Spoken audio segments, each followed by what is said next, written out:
Chubb, you making this up? Right up there with the clothes, the cars, and the heartthrobs. The sound of Miami Vice helped set it apart from other TV cop shows. You knew it when you saw the opening credits. Buckle up, this show is fast and furious.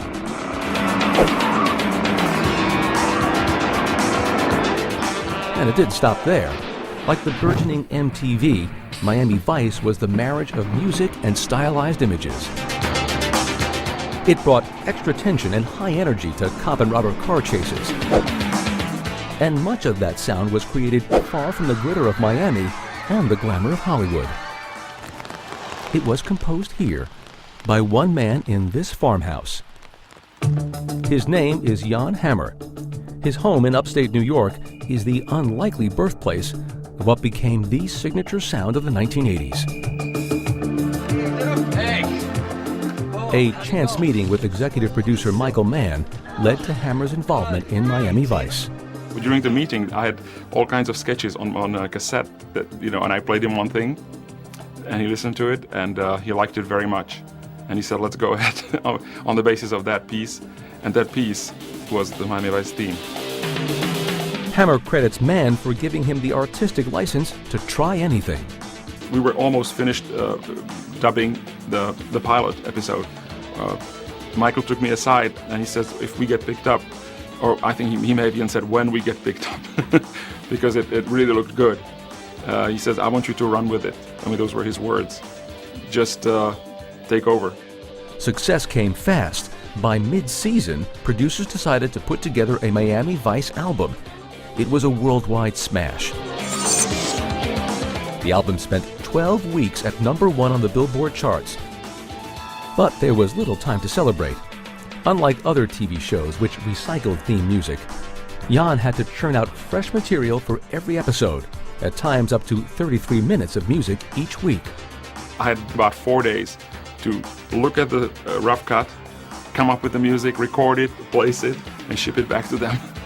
And then there was another week coming right away. He was essentially creating a new album every week. In this 1985 interview, he discussed how he got his inspiration. And I learned not to read the screenplays because that way I can be fresh and see it as a viewer. And I respond to it on a very emotional level.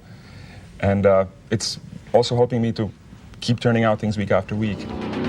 But his instrumentals weren't playing the role of background music.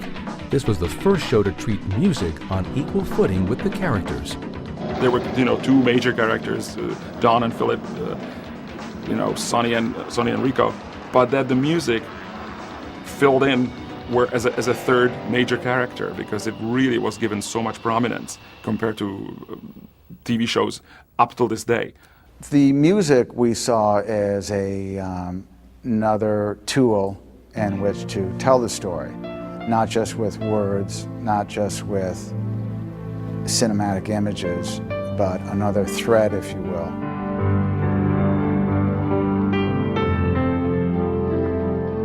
Sometimes the music also was allowed to be on its own, where all the sound effects, all the dialogue would drop out. And it was usually neon or rain or night. And all those things just really started working on its own, where the music really took on a life of its own.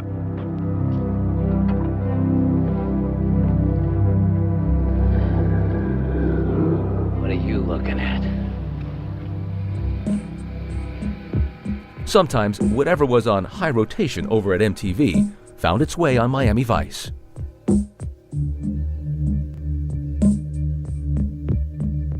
Singer Phil Collins' hit, In the Air Tonight, created perhaps the most famous scene in the show's history.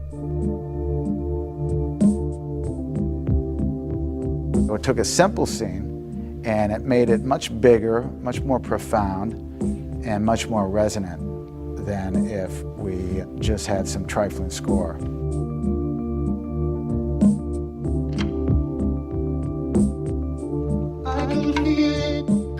It became a thing to get a song onto Miami Vice. So all the record labels would try and get their latest signings and the most promising prospects to appear, or have their music appear on the show.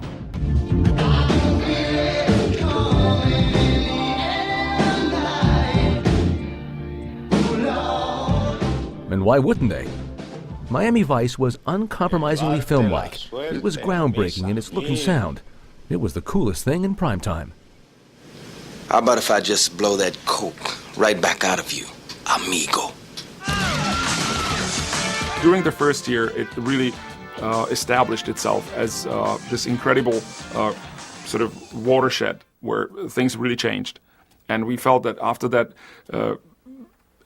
nothing will be the same. Some scenes went minutes without any dialogue at all, letting the music tell the story.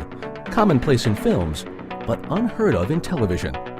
Miami Vice changed that.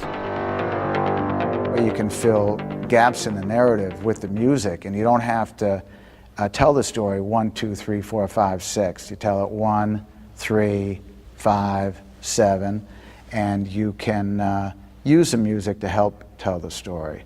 Have the little show I put on down there hits the fan? Call it unconventional, call it contemporary. It was different than anything else on television. It redefined the role music played in primetime dramas, and along the way, became the soundtrack of an era. You ever consider a career in Southern law enforcement? Maybe. Maybe.